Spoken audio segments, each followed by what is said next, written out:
Hello दोस्तों, volume 69 channel में आपका स्वागत है। मेरा नाम कोमल है।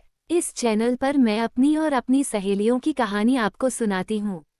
अगर आपको मज़ेदार, रोचक तथा दिल छूने वाली कहानी सुनना पसंद है तो इस चैनल को तुरंत ही सब्सक्राइब करें। वीडियो को लाइक करें और अपने सुझाव कमेंट में अवश्य डालें। तो चलिए आज की कहानी शुरू करते हैं। आज मैं जादुई नगरी की अनोखी कहानी सुनाने जा रही हूँ। पसंद आए एक लाइन जरूर करें। तो चलिए शुरू करते हैं। जादुई नगरी, अरुणधरा की गाथा। अरुणधरा एक ऐसा नगर था जिसे हर कोई केवल कहानियों में सुनता था। कहते हैं कि वह नगर घने जंगलों के बीच, ऊंचे ऊंचे पहाड़ों और चमकती हुई नदियों के बीच बसा था। वहाँ की जमीन सोने जैसी चमकती थी और हर पेड़, हर फूल में जादू था। वहाँ के लोग शांति और समृद्धि में जीते थे, लेकिन उस नगरी का सबसे बड़ा रहस्य था अलौकिक रत्न। ये रत्न एक चमचमाती हुई मणि थी, जिसे केवल अरुणधरा के राजा या रानी छू सकते थे।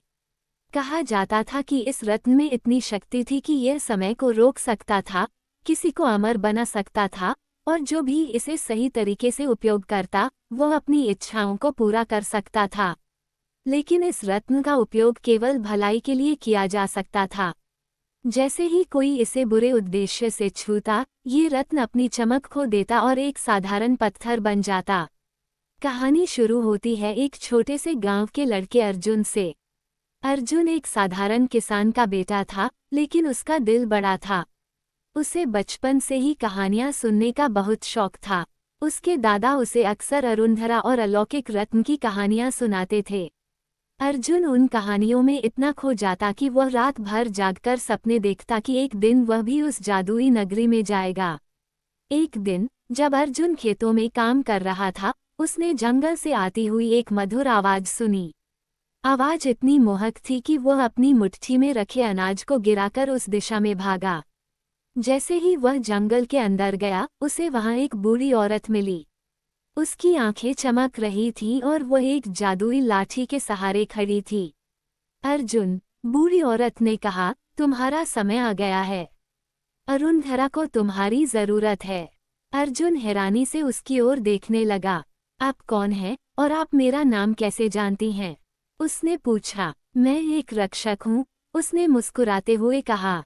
अरुणधरा खतरे में है। काला जादू और लालच उस नगरी को निगलने के लिए तैयार हैं। केवल तुम ही हो जो इसे बचा सकते हो।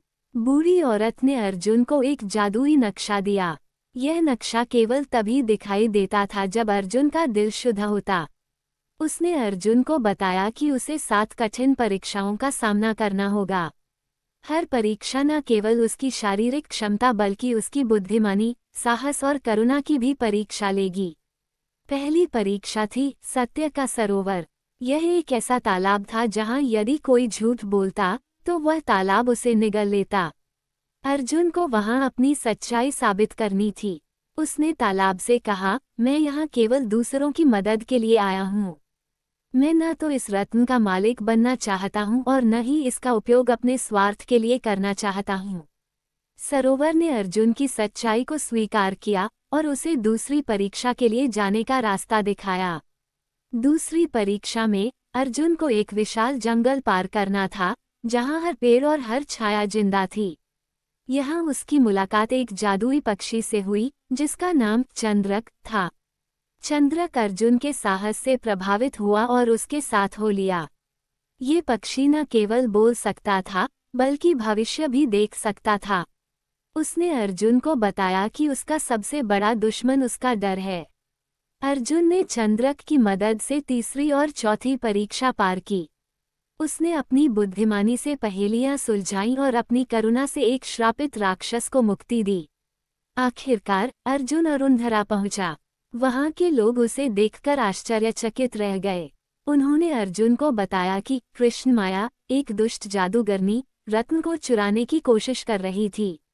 उसने पूरे नगर को अपने जादू से काले बादलों से ढक दिया था।